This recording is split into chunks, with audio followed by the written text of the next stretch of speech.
There's a pretty one, Ulysses.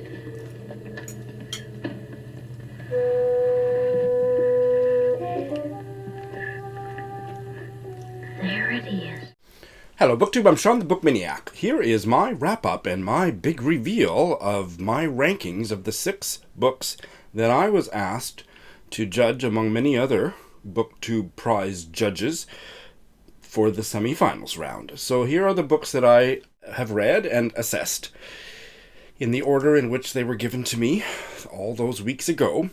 Delia Owens, Where the Crawdads Sing, Aminata Forna's Happiness, Tayari Jones' An American Marriage, Fatima Farheen Mirza's A Place for Us, Tommy Orange's There There, and Akweke Emeze's Freshwater. Just before I rank them, and this video is going to be really short because I have filmed separate reviews for 5 of the 6 books. The other one I had done a review of previously, where I go into more detail about just my very subjective reaction. But before I launch into the ranking spiel, which will hopefully be shorter than you're accustomed to on my channel, I want to talk quickly about subjectivity and objectivity. I am someone who does not believe in literary critical reviewing assessment objectivity at all. It doesn't exist. I will argue with anybody. Even the decision to imagine yourself assessing something objectively is completely subjective. So these are my completely subjective assessments of these books. And one thing that I relied upon, a friend, Lindy, brought it to my attention. Nancy Pearl, she's the author of that famous, what is it, Book Slut or something? I don't know. She's a book writer. She writes books about books. And not Book Slut, Book Lust, Book Slut, that was my stage name. She has something that she calls the 4 doors to reading. That's an airy-fairy term, but I love the breakdown she's given in terms of what kinds of things matter to certain kinds of readers. So the 4 doors, or the 4 things, are story. You care about the plot, you care about the action. 2, character. 3, setting. And 4, language, the writing, the words. So out of those 4 things, I am a reader who cares very much about character and language, and I don't care as much about story or setting. And you will see how that figures in my assessment going forward. And one thing that's not here that I think comes out of all of those 4 elements, but for me particularly character and language, is my emotional response. I prioritize my emotional reaction to a text, a fictional text, above all else, and that is the alchemical product that results from how especially characterization and the writing work together. Okay? And so I had to make some really hard choices putting all that together, as you will see. Without further ado, and like I say, there will be full reviews, and if not immediately when this video goes live, soon thereafter I will put links to all of those reviews so that you can just click on them if you're interested in my more detailed thoughts. I will now reveal from number 6, my least favorite book, to number 1, my most favorite book of these 6. So number 6, my least favorite book, a book that I did not really enjoy at all, was Delia Owens' Where the Crawdads Sing. Despite its beautiful setting, the nature writing in here was incredible, but it's not something that matters much to me. What I faulted this book for fatally, the fatal flaw, was the characterization was so weak. The story was unbelievable, and the murder mystery conventions were nausea-inducing. And the romantic plots just eye-rollingly bad. This was a very bad novel for me. Number 5 was Tayari Jones's An American Marriage. I had tried to read it a year ago and bailed. I went back and I read the whole thing. The opening of it was better than I remembered, but I hated this novel because of the conventional shitty people having shitty marriages plot that was described rather competently while completely ignoring the major and minor social issues that were introduced. And it just made me so angry that a novel where the main character was wrongfully imprisoned, the characters didn't give a crap about any of that, and obviously the writer didn't either. And there was also a biological father-son reunion that was just portrayed in the most shallow, eye-rollingly infuriating ways. So I hated it. It had a lot of competence at the level of writing and a certain amount of competence at the level of characterization, but it really bugged me. Number 4, and I think some people will be surprised at this, that I didn't really care for Aminata Forna's happiness. There was a lot of interesting story here, but the characters were not developed. They were two, if not one-dimensional, and I felt like I was reading a non-fiction book because this just didn't get into the characters or make them come alive, and there was a romance between them that was just mind-numbingly limp, and I just felt the more I read of it, it was trying to kill me. I was so bored.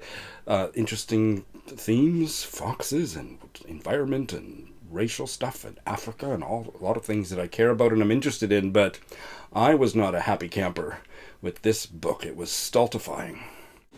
Okay, so that's the bad news. Those are the ones that I reject. So my last 3 were all 5-star reads, and so it was a real agonizing process to rank them, and I relied quite heavily on Nancy Pearl's thing and just thinking and reflecting on what is a great book for me, and because of what I value above other factors, what flaws am I willing to overlook? And then the overarching thing always was what I returned to is what was the most moving book in spite of any flaws or whatever, is what made some of those decisions, tipped them into the difference between a 3rd place or a 2nd place or a 1st place finish. So without any further ado, here's what I've come up with. My 3rd pick was Akweke Emeze's Freshwater, which is a novel that I read for the first time early last year, shortly after it came out, and I absolutely loved it. And I was surprised that it's come as number 3 here, despite me continuing to think of it as a top read of last year.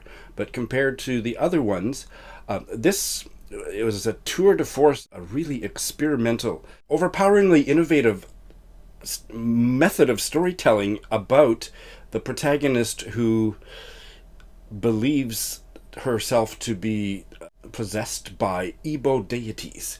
And the part that was the most stunning for me was the undifferentiated we narrative, which forms maybe 2/3 of the book, something like that.